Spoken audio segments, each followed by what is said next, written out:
Useless old woman, aren't you going to make lunch? My daughter-in-law shouted at me in front of the guests. After I served the meal, she threw a plate of food on the floor and said, "Clean that up."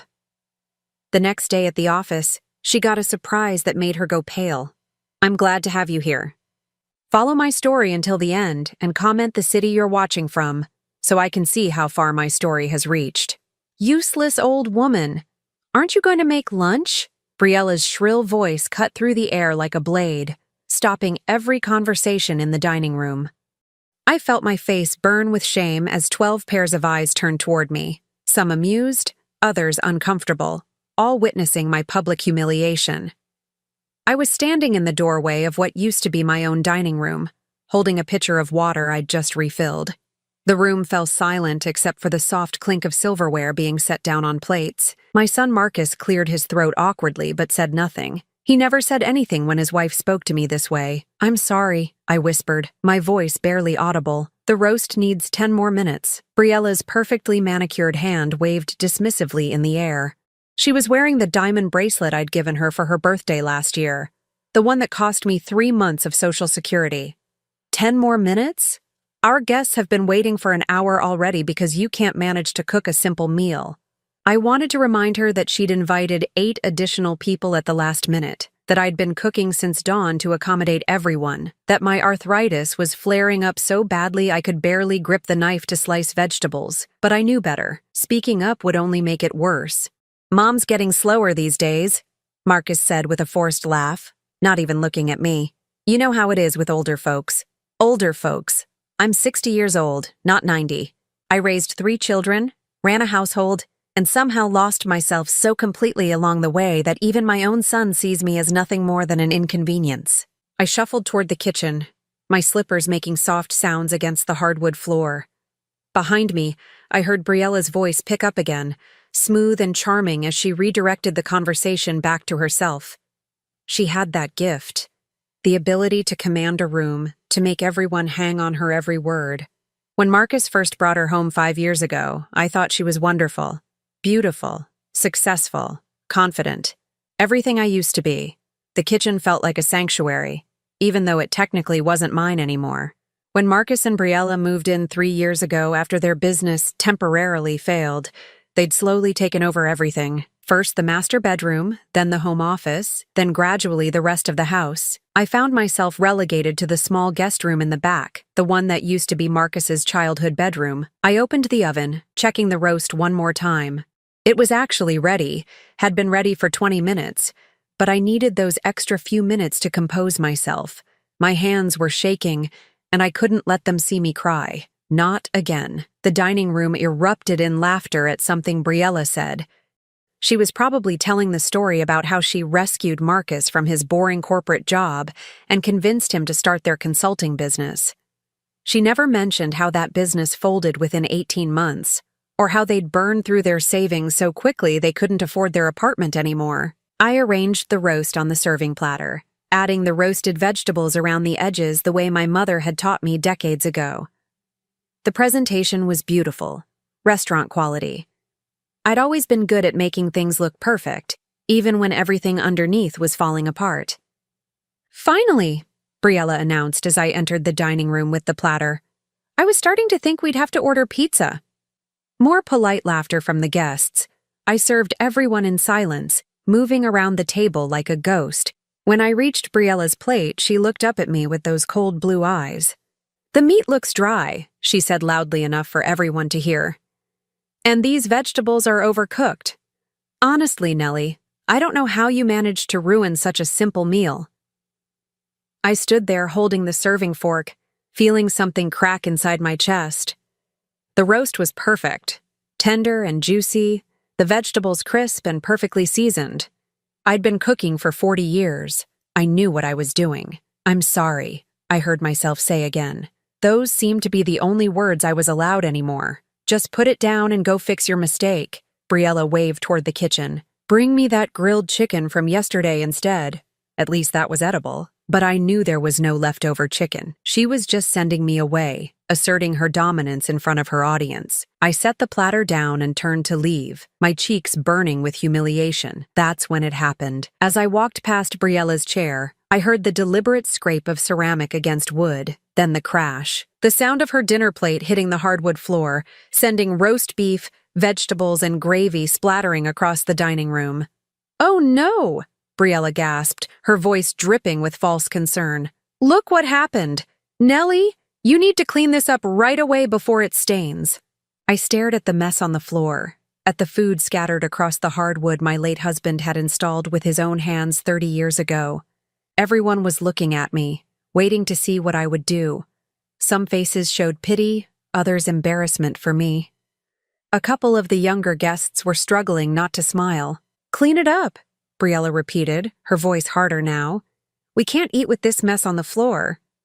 I got on my hands and knees in front of 12 people and began picking up pieces of food with my bare hands. The gravy had already started to seep between the floorboards. I could feel Briella's eyes on me, could sense her satisfaction at having reduced me to this, a 60-year-old woman crawling on the floor like a servant. "Poor thing," someone whispered, but not loudly enough for Marcus to hear, and certainly not loudly enough to matter. As I scraped the last of the gravy with paper towels, I felt something shift inside me, not the familiar resignation, not the hollow acceptance I'd grown used to, something else, something that had been sleeping for too long. I finished cleaning and excused myself, mumbling something about checking on dessert. But instead of going to the kitchen, I went to my small bedroom and closed the door behind me. I sat on the edge of the bed, staring at my reflection in the dresser mirror across the room. The woman looking back at me was a stranger. Gray hair pulled back in a simple bun, tired eyes, shoulders permanently curved from years of bending to other people's will, to other people's expectations, to other people's cruelty. When had I become this person? When had I agreed to disappear so completely? I walked to my dresser and pulled out the bottom drawer, pushing aside old sweaters until my fingers found what I was looking for. A slim leather folder, hidden beneath layers of wool and memories. I hadn't opened it in 3 years, not since Marcus and Briella moved in, and I decided to let them believe I was just a helpless old woman living on Social Security. Inside the folder were documents they'd never seen: bank statements, property deeds, investment portfolios, corporate filings, all bearing the same name, Nellie R. Harrison, CEO and majority shareholder of Harrison Holdings LLC. I ran my finger over the letterhead of the most recent quarterly report. 47 million in assets, 12 commercial properties, 3 apartment complexes, and 1 mid-sized office building downtown that housed, among other businesses, the marketing firm where Briella had just started working last month. For 3 years, I'd let them treat me like a burden. I'd pretended to struggle with bills while quietly managing a business empire I'd built from nothing. I'd watched my daughter-in-law humiliate me, dismiss me, erase me, all while she worked in a building I owned, for a company that paid me rent every month. I closed the folder and slid it back into its hiding place. Tomorrow was Monday. Tomorrow, Briella would go to work like always, expecting to continue her charmed life while the old woman at home cleaned her messes. But tomorrow, everything was going to change. I woke up at 5:30 Monday morning, the same time I'd been waking up for the past 40 years. But this morning felt different. The house was still quiet. Marcus and Briella wouldn't be up for another 2 hours, and I had work to do. I made my coffee in the dark kitchen, the same kitchen where I'd been humiliated 2 days ago. The stain on the hardwood was still visible despite my scrubbing, a reminder of how low I'd allowed myself to sink. But as I stood there sipping my coffee, I wasn't thinking about the stain. I was thinking about the phone call I needed to make. "Good morning, Mrs. Harrison." James Peterson's voice was crisp and professional, even at 6 in the morning. He'd been my property manager for 15 years, one of the few people who knew the full extent of my holdings. "How can I help you?" "I need you to prepare a termination notice," I said quietly, keeping my voice low. "For Briella Richardson at Meridian Marketing, effective immediately." There was a pause. "May I ask the reason?" "Misconduct. Unprofessional behavior. Whatever the standard language is for someone who's proven themselves unsuitable for the workplace. I'll have it ready within the hour. Should I coordinate with building security? Yes. And James, I want to handle this personally. Another pause. Of course, Mrs. Harrison. Will you be coming in today? I'll be there at 9. I hung up and finished my coffee in the growing dawn light. Upstairs, I could hear the shower running. Briella was getting ready for what she thought would be another ordinary day at her prestigious new job. She'd been so proud when she got the position at Meridian Marketing, bragging to everyone about her corner office and her impressive salary. She had no idea that every dollar of that salary came from rent paid to me. The irony wasn't lost on me. For 3 years, she'd been calling me a useless old woman while working in my building, using my electricity, benefiting from my investments. Every snide comment about my cooking, every dismissive wave of her hand, every moment she'd made me feel small and worthless, all while she was, quite literally, dependent on me for her livelihood. At 7:30, I heard them in the kitchen. Briella's voice carried through the house, sharp and demanding as always. "Where's breakfast? I have an important client meeting this morning and I can't be late." I heard Marcus mumble something about cereal. Cereal? Are you kidding me? Doesn't your mother cook anymore? Or has she just given up completely? I waited 5 minutes, then walked into the kitchen wearing my old bathrobe and slippers, playing the role I'd perfected over the past 3 years, the tired, confused old woman who couldn't quite keep up with the modern world. "Good morning," I said softly, avoiding eye contact. Briella barely looked up from her phone. "Finally, I need eggs Benedict and fresh fruit. And make sure the hollandaise isn't lumpy like last time."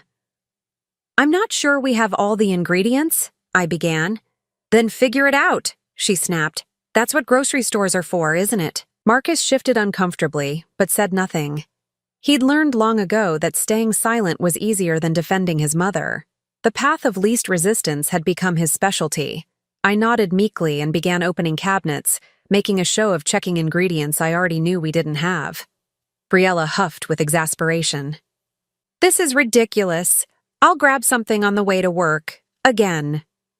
She gathered her purse and keys with theatrical frustration. "I don't know why I even bother expecting basic consideration in this house." After they left, the house fell silent again. I stood in the kitchen for a long moment, then walked to my bedroom and opened the closet. In the back, behind dresses I hadn't worn in years, hung 3 business suits, navy, charcoal, and black. I selected the navy one and laid it on the bed. It had been 3 years since I'd dressed for the office, 3 years since I'd stepped foot in Harrison Holdings. My employees thought I was taking an extended leave of absence for health reasons. Only James knew the truth, that I'd wanted to see what it felt like to be invisible, to live as just another forgotten older woman. I'd gotten my answer. It felt like drowning. The suit still fit perfectly. I'd maintained my figure through sheer nervous energy and the physical demands of cooking and cleaning for a household that barely acknowledged my existence. In the mirror, I watched myself transform.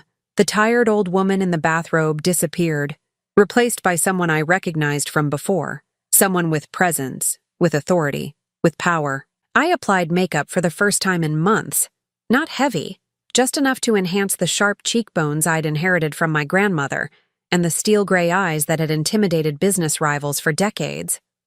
I pulled my hair back into a sleek chignon and added the only jewelry I'd kept from my previous life. Simple pearl earrings and my grandmother's watch. The woman in the mirror was 60 years old, but she commanded respect. She was someone who built empires, not someone who cleaned up messes on her hands and knees. At 8:45, I drove downtown to the Harrison building. My building. I'd had the parking garage attendant save my old spot, the one marked N. Harrison, President, in faded letters. As I pulled in, he did a double take. "Mrs. Harrison? Ma'am, we weren't expecting you today."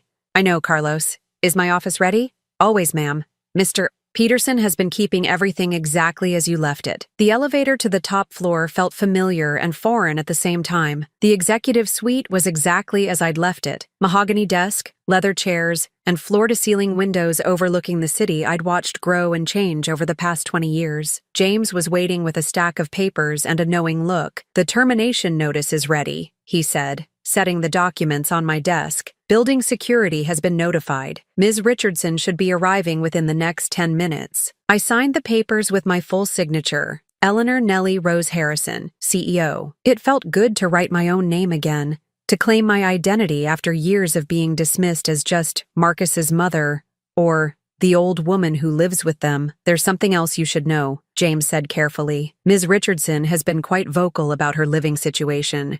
She's told several colleagues about the challenging circumstances at home. Her exact words were that she's stuck caring for her husband's pathetic mother who can barely function on her own.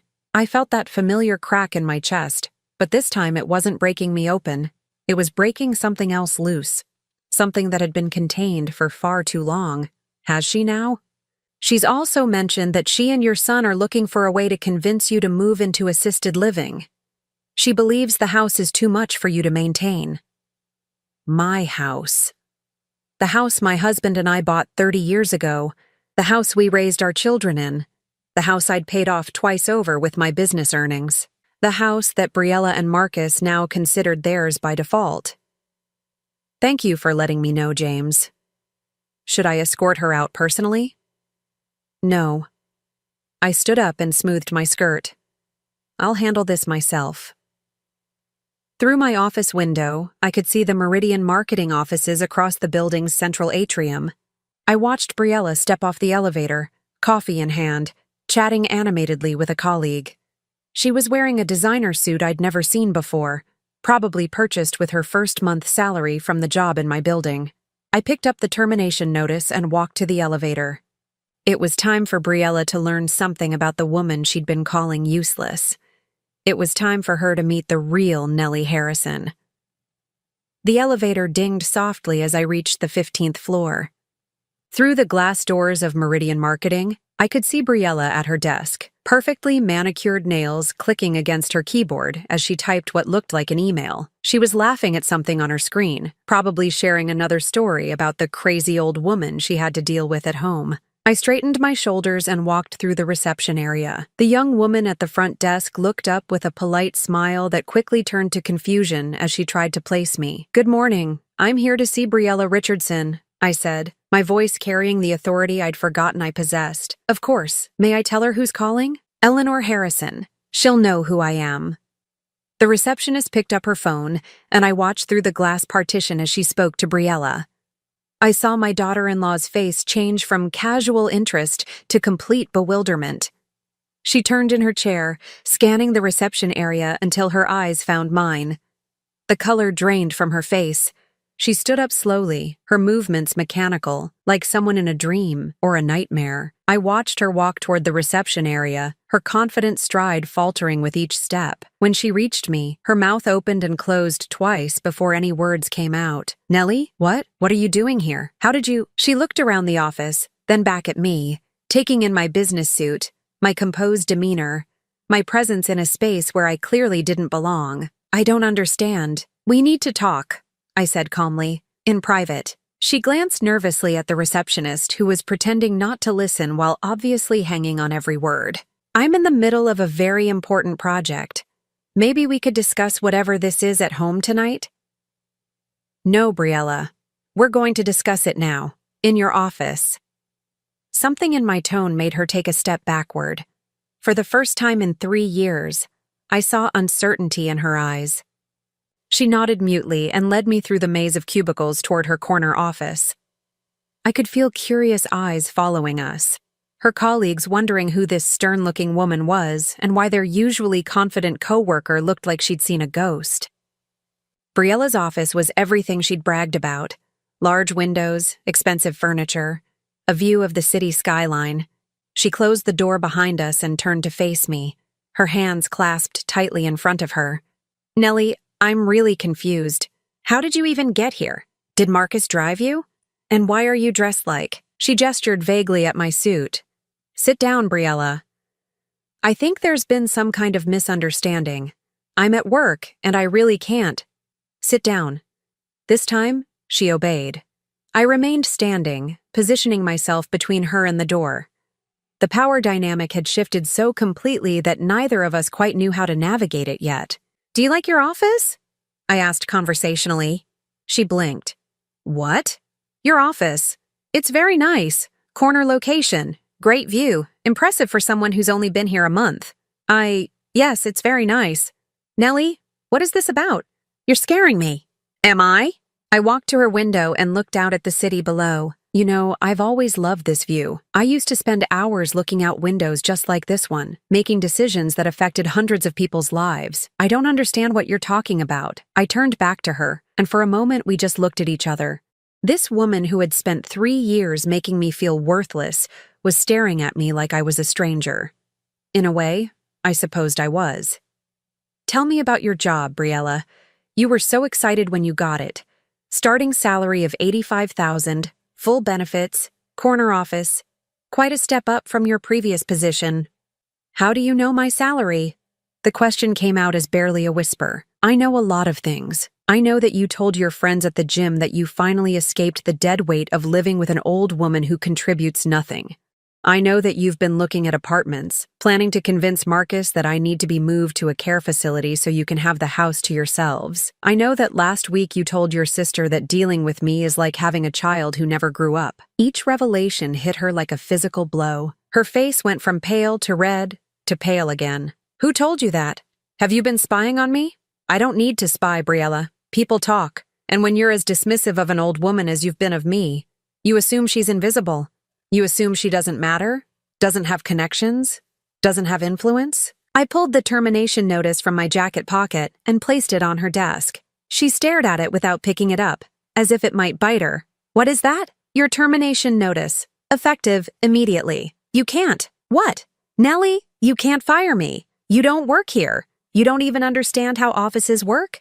This is insane. I sat down across from her desk, crossing my legs and folding my hands in my lap. Read the letterhead on that document. With trembling fingers, she picked up the paper. I watched her eyes scan the top of the page, then widen in disbelief. Harrison Holdings, LLC, she read aloud, her voice cracking. That's right, but that's the company that owns this building. They're our landlord. Indeed they are. She looked up at me, her face a mask of confusion and growing horror. Nellie, what does this have to do with anything? Why do you have their letterhead? Look at the signature line. She looked down again, and I watched the exact moment when understanding hit her. Her hands started shaking so violently that the paper rustled. Eleanor R. Harrison, Chief Executive Officer, she read in a whisper. That's me, Briella. Eleanor Rose Harrison. Nellie is just what my family calls me, or used to call me, before I became the useless old woman who couldn't even cook your breakfast properly. She was staring at me like I'd just told her I was an alien. That's impossible. You live in our guest room. You clip coupons. You can barely figure out how to use the remote control. I clip coupons because I've always been careful with money. That's how you build wealth, Briella. As for the remote control, I smiled. Well, it was easier to let you believe I was incompetent than to fight you for it every night. She set the paper down with shaking hands. This is some kind of joke. Marcus would have told me if you owned. Marcus doesn't know. He thinks I'm living on Social Security and the life insurance from his father. He thinks I'm a burden you're both graciously carrying.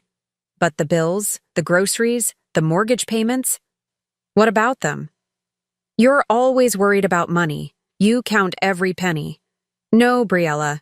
I count every penny because I know the value of money. I've never been worried about it. I have more than I could spend in 3 lifetimes. She was breathing hard now, her chest rising and falling rapidly. I don't believe you. This is insane. You're having some kind of breakdown. I pulled out my phone and speed dialed a number. James, could you please confirm for our guest that Eleanor Harrison is indeed the CEO and majority owner of Harrison Holdings? Yes, she's sitting right here. I held the phone out to her. She took it like it was a snake. Hello? Her voice was barely audible. I couldn't hear James's side of the conversation, but I watched Briella's face crumble with each word. After about 30 seconds, she handed the phone back to me without speaking. Thank you, James. Yes, please have security escort Ms. Richardson out of the building. She'll need to collect her personal items. I hung up and looked at my daughter-in-law, who was staring at her hands in her lap. I don't understand, she whispered. Why didn't you tell us? Why let us treat you like what, Briella? Like a servant? Like an inconvenience? Like someone whose feelings don't matter? She flinched. I wanted to see who you really were. I wanted to see what kind of person my son had married. What kind of people would move into my house and treat me like I was worthless. We didn't know. You didn't know because you didn't care to know. You made assumptions based on what you wanted to believe. You wanted to believe I was pathetic so you could feel superior. A knock on the office door interrupted us. 2 security guards stood outside, their presence drawing curious stares from the rest of the office. You have 15 minutes to collect your personal belongings, I said, standing up. James will handle your final paycheck and benefits termination. Nellie, please, we can talk about this. I know I haven't been perfect, but no, we can't talk about this. And you haven't been imperfect, Briella. You've been cruel. I walked to the door, then paused and turned back to her. Oh, and Briella, this is just the beginning. You have no idea how much power I actually have, or how deeply your actions have affected not just me, but your entire future. I left her sitting there, staring at the termination notice, while I walked out of the office with my head held high.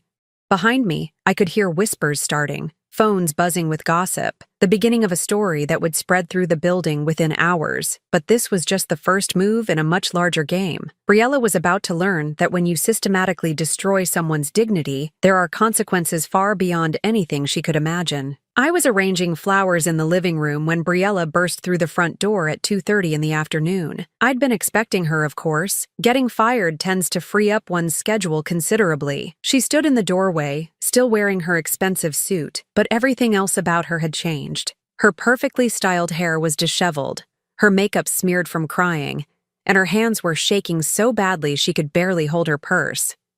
"We need to talk," she said, her voice raw from sobbing. I continued trimming the stems of the white roses I'd bought that morning. "Do we?" "Don't play games with me, Nellie. Not anymore." I looked up at her, noting how she seemed smaller somehow, as if the weight of her new reality had physically diminished her. "I'm not playing games, Briella. I'm arranging flowers. It's something I enjoy doing in my own home." The emphasis on my own home wasn't lost on her. She flinched and took a step backward. "Why didn't you tell us?" she whispered. "Why let us believe you were? Poor, helpless, dependent on your charity?" I set down the scissors and gave her my full attention. "Because I wanted to see who you really were when you thought I had no power. And you showed me, didn't you?" She sank onto the couch without being invited, her legs apparently unable to support her anymore. "I lost my job today. They escorted me out like a criminal. Everyone was staring, whispering.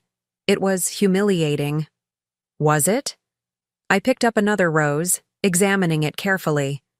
"Imagine how humiliating it must be to have someone throw food on the floor and make you clean it up on your hands and knees in front of a dinner party. That was different." "How?" I was frustrated. I'd been planning that dinner for weeks, and everything was going wrong, and you decided to take it out on the woman who'd been cooking for 12 people since dawn, because you invited extra guests at the last minute. I placed the rose in the vase with deliberate precision. "Tell me, Briella, what exactly was different about your humiliation today and mine 2 days ago?" She opened her mouth, then closed it again. For once in her life, she seemed to understand that there was no good answer. "I tried calling Marcus," she said eventually. "He won't answer his phone. He's in a meeting. I believe he's trying to explain to his business partners why his wife was just fired for misconduct." Her face went ashen. "You didn't tell them it was misconduct. You can't prove—" "Actually, I can. Would you like to see the security footage from the elevator last week when you were discussing with your friend how you planned to convince Marcus to put me in a nursing home? Or perhaps the recording from the parking garage where you told your sister that living with me was like babysitting a senile child?" Briella's hands flew to her mouth. "You've been recording us?" "I own the building where you worked. Security cameras are standard in office buildings, Briella, and voices carry in parking garages." She was crying again now, mascara running down her cheeks in dark streaks. "This is insane. You're destroying my life over some silly comments.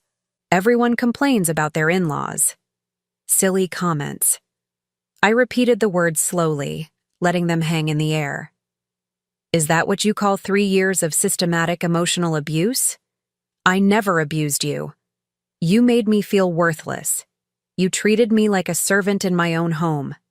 You convinced my son that I was a burden, that I was failing mentally, that I needed to be managed and controlled. I set down the flowers and walked closer to where she sat. You tried to erase me, Briella. You wanted me to disappear so you could have the life you thought you deserved. I was just trying to help Marcus build a future for us. You have to understand. I understand perfectly. You saw an older woman and assumed she was weak. You saw someone grieving her husband's death and thought she was broken. You moved into her home and decided she was no longer the owner, just an inconvenience to be tolerated. Briella wiped her nose with the back of her hand, a gesture that would have horrified her under normal circumstances. What do you want from me? Do you want me to apologize? Fine. I'm sorry. I'm sorry I hurt your feelings. Can we move past this now?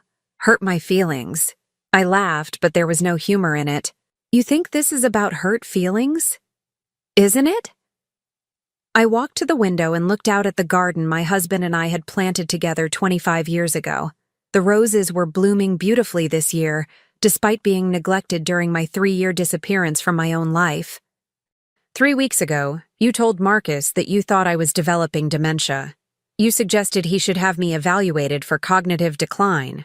I was concerned. You were setting the stage to have me declared incompetent so you could gain control of my assets. Don't insult my intelligence by pretending otherwise. The silence stretched between us, broken only by the sound of her ragged breathing. Last month, you called the county social services office and reported that an elderly woman was living in unsafe conditions and might need welfare assistance. Briella's face went white. How did you? Because they called me directly, Briella. Eleanor Harrison, the woman whose name is on the property deed, the bank accounts, and every utility bill for this house. They wanted to verify that I was safe and had adequate resources for my care. I was trying to help. You were trying to build a case. A paper trail showing that I was incompetent, that I needed assistance, that I couldn't manage my own affairs. I turned away from the window to face her. Tell me, what was the next step in your plan? Power of attorney? Guardianship? Were you going to have Marcus declared my caretaker so you could control my finances? She was sobbing openly now, her composure completely shattered. It wasn't like that. I thought you needed help. The only help I needed was protection from you. The front door opened, and I heard Marcus's voice calling out, Bree, are you home? What the hell happened today? He appeared in the living room doorway, his tie loosened and his hair disheveled. He looked at his wife crying on the couch, then at me standing calmly by the window, and his confusion was almost comical. Mom? What's going on? Briella called me hysterical, saying she got fired and that you were somehow involved. Sit down, Marcus. We need to have a conversation that's about 3 years overdue. He remained standing, looking back and forth between us. I don't understand any of this. How could you be involved in Briella's job? You don't even know where she works. I know exactly where she worked.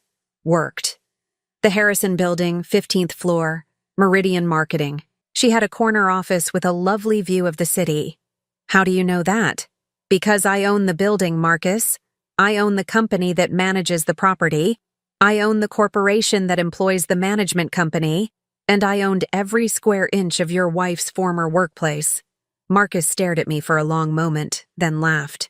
That's ridiculous, Mom. You live on Dad's life insurance and Social Security. You can barely afford groceries. I've never had trouble affording groceries, son. I clip coupons because I was raised to be careful with money, not because I don't have any. This is insane, he said, but his voice had lost some of its certainty. If you had money, real money, why would you let us move in here? Why would you live like what?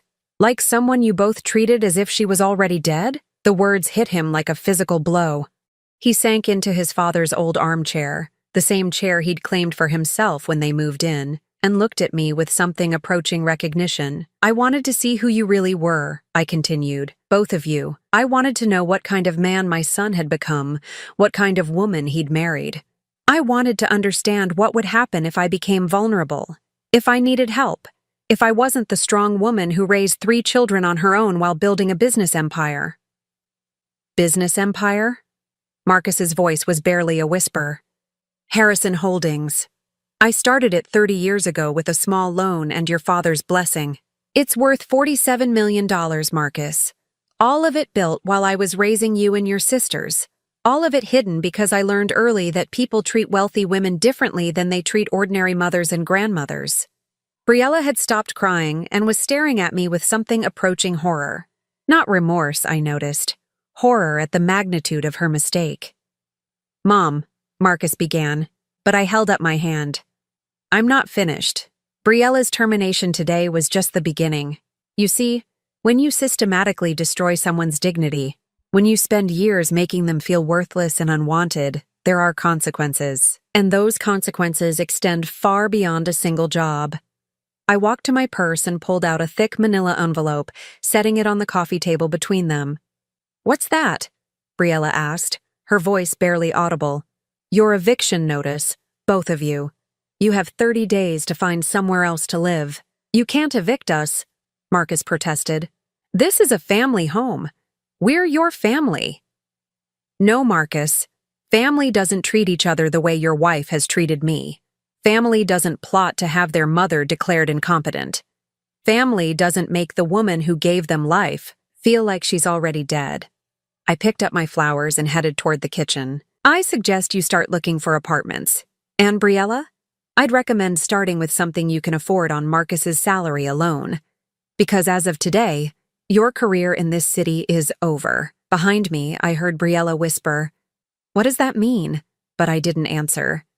They would find out soon enough that my influence extended far beyond a single building, far beyond a single job. They would learn that when you destroy someone who has spent decades building relationships, earning respect, and accumulating power, the consequences can reach into every corner of your life. They thought they were dealing with a helpless old woman. They were about to discover they had been living with a force of nature who had simply been choosing to remain dormant. Until now. The next 2 weeks passed in a blur of phone calls, legal documents, and watching my son and daughter-in-law slowly realize the true extent of their situation. They had stopped speaking to me entirely, communicating only through terse notes left on the kitchen counter and awkward encounters in the hallways of what they were finally understanding was my house. I was sitting in my home office, the room they'd converted into a storage space for Briella's exercise equipment, when my phone rang. I'd reclaimed the space the day after our confrontation, moving her yoga mats and designer handbags to the garage where they belonged. Mrs. Harrison? The voice belonged to Janet Morrison, a longtime colleague who managed one of the city's most prestigious employment agencies. I thought you should know that Briella Richardson came in today asking for help with job placement. I leaned back in my leather chair, the same one I'd bought 20 years ago when Harrison Holdings first turned $1 million profit. I see. And how did that go? Well, it was interesting. She seems to believe she was wrongfully terminated and is looking for legal recourse. She also mentioned that she has connections who can vouch for her character and work ethic. I smiled. Briella still didn't understand how small the professional world really was, especially for someone like me who'd been building relationships in this city for 3 decades. What did you tell her? I told her that unfortunately, we had no positions that matched her qualifications at this time, which is true, technically, after the calls I've been receiving about her situation. Most of our client companies have expressed that they wouldn't be interested in her services. Calls? Oh yes, word travels fast in our industry. When someone gets terminated from a Harrison Holdings property, especially with a misconduct notation, people pay attention. Your company has a reputation for being extremely selective about tenants and employees. I hadn't even had to make those calls. The business community in our city was smaller than people realized, and my reputation preceded me. When Eleanor Harrison terminated someone for misconduct, there was always a very good reason. She also asked if I knew anything about you, Janet continued. She seemed confused about the relationship between her mother-in-law and the Harrison Holdings CEO. I told her I'd never heard of anyone by that name. Thank you, Janet. I appreciate your discretion. Of course. Though I have to say, I'm curious about the family connection. Is this woman really related to you? Unfortunately, yes, but not for much longer. After I hung up, I turned to my computer and opened the email that had been waiting for me all morning.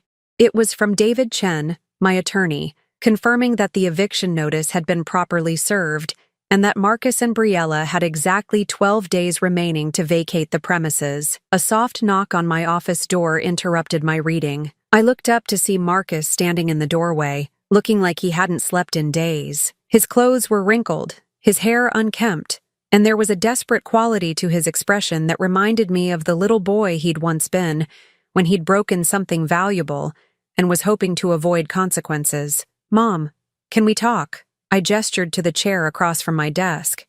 He sat down heavily, his eyes scanning the office as if seeing it for the first time.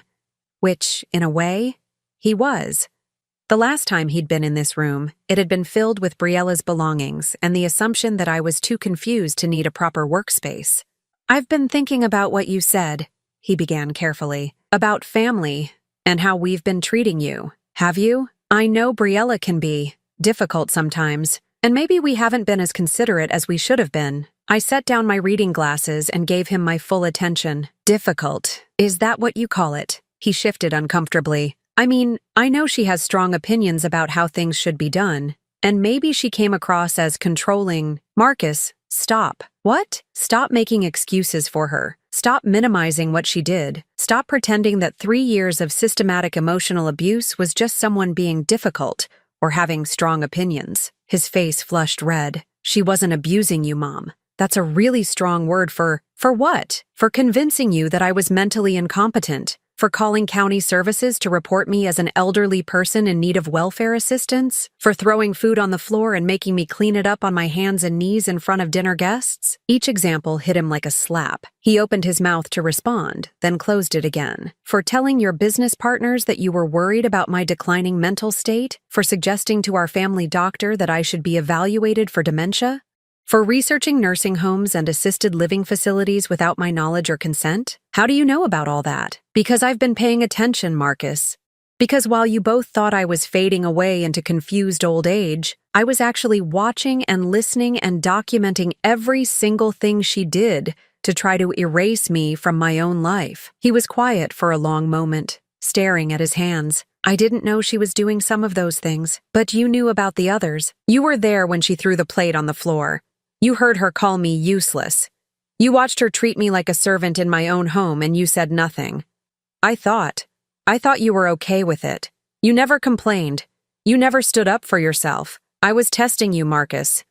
I was giving you the chance to be the man I raised you to be, the man who would defend his mother, who would protect someone vulnerable, who would stand up to a bully even when that bully was his wife." The words hung between us like a verdict.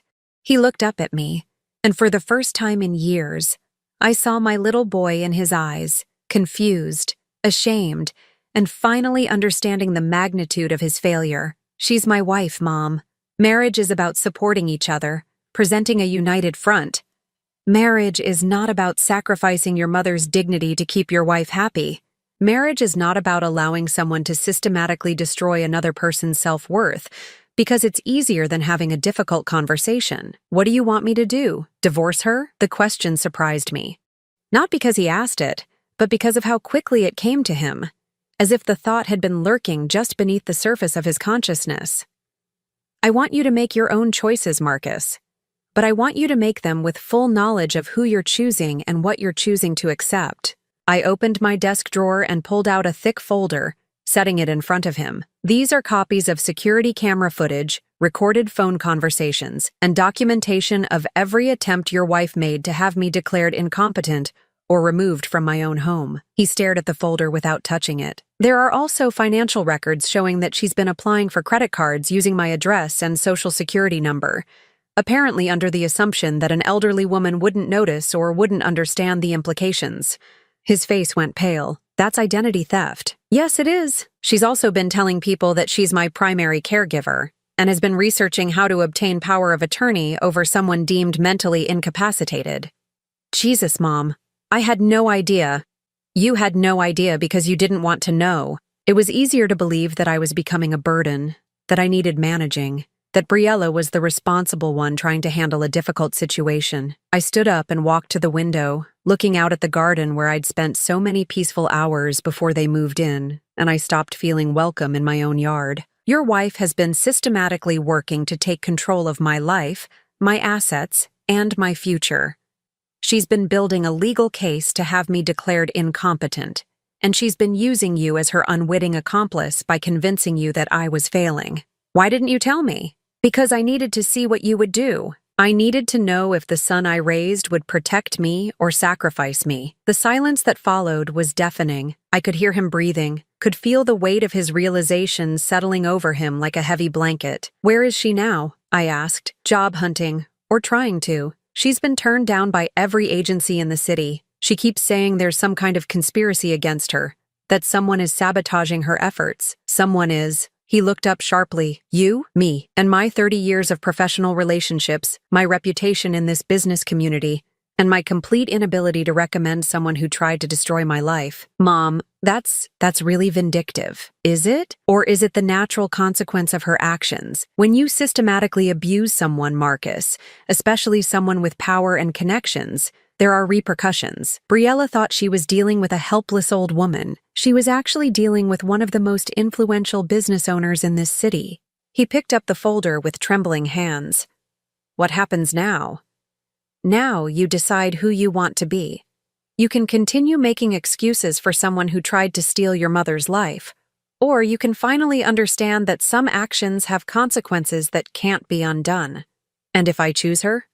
Then you'll be choosing to leave with her in 12 days when the eviction is final, and you'll be choosing to build a life with someone who has no job prospects in this city, no professional references, and a documented history of elder abuse.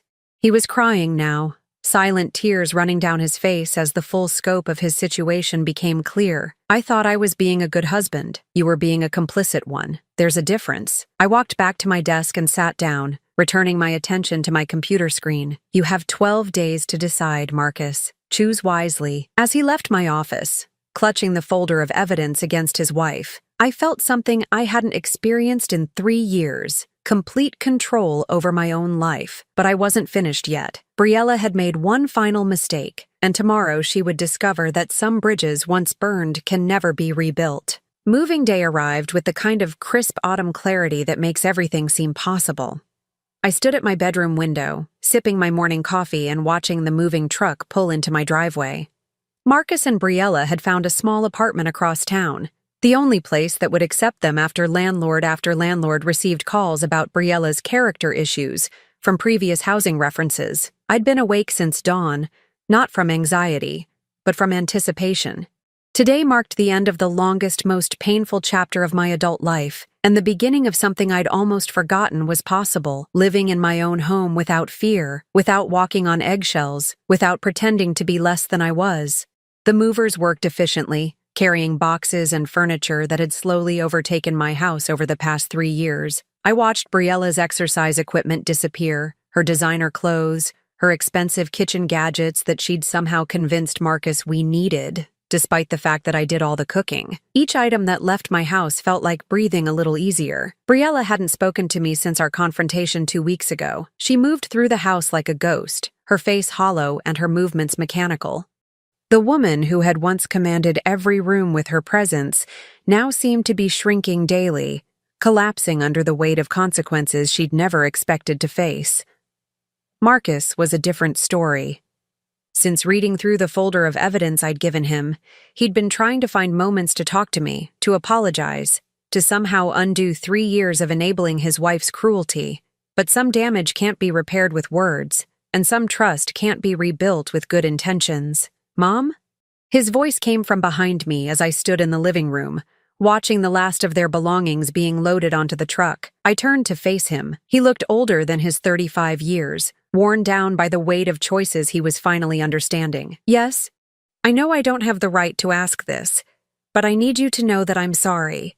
I'm so deeply sorry for what I let happen to you in your own home. I nodded slowly. I know you are, Marcus. Is there any way, any possibility that we could work through this? That you could forgive me? The question I'd been expecting, the plea I'd been dreading. I looked at my son, really looked at him, and saw the little boy who used to bring me dandelions from the yard, the teenager who'd cried in my arms when his first girlfriend broke his heart, the young man who'd called me every Sunday when he first moved out on his own. I can forgive you, Marcus. In time, I probably will. But forgiveness doesn't mean forgetting, and it doesn't mean going back to the way things were. What does it mean? It means that someday we might be able to have a relationship again. But it will be a different relationship, with different boundaries, and it will require you to prove that you've learned from this experience.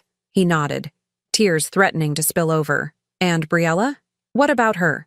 She's my wife. She's destroyed, Mom.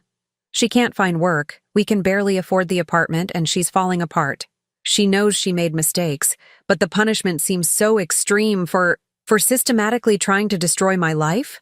I cut him off. For attempting identity theft? For elder abuse? For 3 years of psychological torture designed to make me feel worthless in my own home? When you put it like that, that's exactly what it was, Marcus. And the fact that you're still trying to minimize it, still trying to protect her from the consequences of her actions, tells me that you haven't learned anything at all. The words hit him like a physical blow. He stepped backward, his face crumpling. She's not the victim here, I continued. I am. And the fact that her life is falling apart now doesn't erase what she did to me. It's simply justice. Through the window, I could see Briella sitting in their car, staring straight ahead with empty eyes. Part of me felt a flicker of sympathy for her. She'd lost everything in a matter of weeks. But then I remembered the sound of that plate hitting the floor, the feeling of crawling on my hands and knees to clean up the mess she'd made, the systematic campaign to convince everyone that I was losing my mind. No, I'd spent too many years feeling sorry for people who hurt me. I was done with undeserved compassion. Will you at least consider giving her a second chance? Marcus asked desperately. People can change. People can learn from their mistakes, can they? Because 2 weeks ago, after I fired her and showed her exactly who I was, she didn't come to me with apologies and remorse. She went to employment agencies trying to convince them that she'd been wrongfully terminated. She contacted a lawyer about suing me for wrongful dismissal. She told anyone who would listen that I was a vindictive old woman who was jealous of her success. Marcus's face went pale. I didn't know she was doing that. Of course you didn't. Because she's still lying, still manipulating, still trying to control the narrative. The only thing that's changed is that she no longer has power over me. The moving truck's engine rumbled to life outside. Our conversation was running out of time, and I found myself grateful for that. There was nothing left to say that would change anything, nothing that would make this easier for any of us. I love you, Mom, Marcus said quietly, despite everything, despite how badly I failed you. I love you. I love you too, son. And maybe someday that will be enough to rebuild something between us. But not today, and not while you're still married to someone who tried to destroy me. He nodded, understanding finally settling over his features. If I made different choices about my marriage, would that change things between us? The question hung in the air between us, loaded with implications neither of us was quite ready to address directly. Marcus, you're a grown man. You have to make your own decisions about your life, your marriage, and your future. But you also have to live with the consequences of those decisions. And if I choose her, then you're choosing to build a life with someone who has shown you exactly who she is when she thinks she has power over vulnerable people.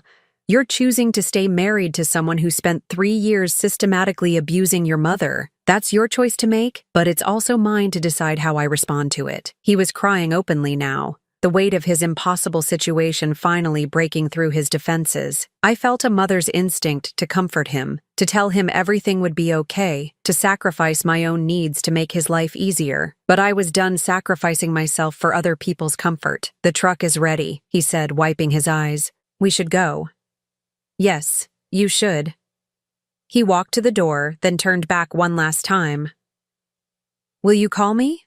Someday? Maybe. When you've figured out who you want to be. After they left, I stood in my living room and listened to the silence.